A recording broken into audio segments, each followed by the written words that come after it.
সর্বসিদ্ধ সর্বসিদ্ধ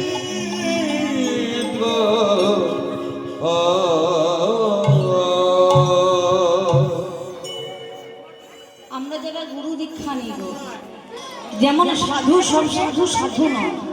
এখনকার সাধু কেমন বলুন তো? গলায় মোটা মোটা মালা পড়বে, এক গোছা, যত ভণ্ডামি, এই মোটা কিলো, যত পরনে কালারিং ড্রেস, এই ভণ্ড বাবাজি ভণ্ড সাধু সাধু বাবার লাগে। আপনার লক্ষ্য যদি সঠিক থাকে, আপনি সঠিক লোকের সন্ধানও কিন্তু পেয়ে যাবেন। সব গুরু যেমন সমান হয় না। কোনো গুরুদেব ভালো পরামর্শ দেয়, যে গুরুদেবের রুচি ভালো সেই গুরুদেব। আমরা গুরু দীক্ষা নিই কি জন্য গো?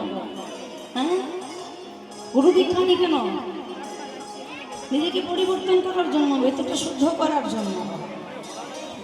তাহলে সঠিক যে গুরু, সে কিন্তু আপনাকে যা করে হোক ভগবানের চরণ দর্শন করাবে, ভালো ভালো জায়গা আপনাকে দর্শন করাবে।